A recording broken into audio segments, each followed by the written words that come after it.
चोपडा येथील कंत्राटी अस्थायी कामगारांना बऱ्याच वर्षांपासून न्याय मिळत नसल्यामुळे कोणत्याही सोयी-सुविधा मिळत नसल्यामुळे त्यांचे हाल होत आहेत। त्यामध्ये गटार कामगार, स्वच्छता कामगार, घंटागाडी कामगार, ड्रायव्हर अशा लोकांना मूलभूत सुखसुविधा मिळवून देण्यासाठी नगरपालिका आणि कंत्राटदार यांच्याकडून सतत दुर्लक्ष केले जाते। म्हणून कामगार नेते तसेच प्रदेश महामंत्री जगन सोनवणे यांच्या नेतृत्वात चोपडा येथे कामगारांच्या न्याय हक्कासाठी एक समिती नेमण्यात आली असून लवकरच जगनभाई सोनवणे यांच्या नेतृत्वाखाली जिल्हाधिकारी आणि मुख्यमंत्र्यांकडे मागण्यांचे निवेदन सादर केले जाईल अशी माहिती देण्यात आली आहे।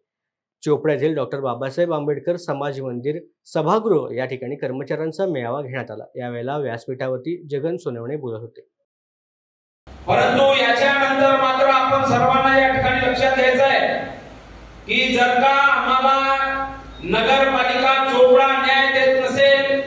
चोपड्याचं प्रशासन न्याय देत नसेल, आमचे प्रश्न जे गेल्या अनेक वर्षापासून या ठिकाणी प्रलंबित आहेत ते प्रलंबित प्रश्न जर सोडवत नसेल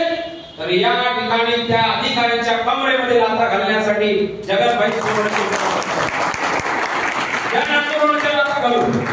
जन आंदोलनाची मशाल आपल्या हातामध्ये घेऊ, जन आंदोलनाच्या माध्यमातून या ठिकाणी जे आहे हे शासन प्रशासनाला जे तुमच्या मागण्या आहेत ज्या मी आता ऐकून घेतलेल्या आहेत त्या संपूर्ण मागण्या कोणत्याही परिस्थितीमध्ये मी या ठिकाणी मंजूर केल्याशिवाय राहणार नाही असं वचन मी तुम्हाला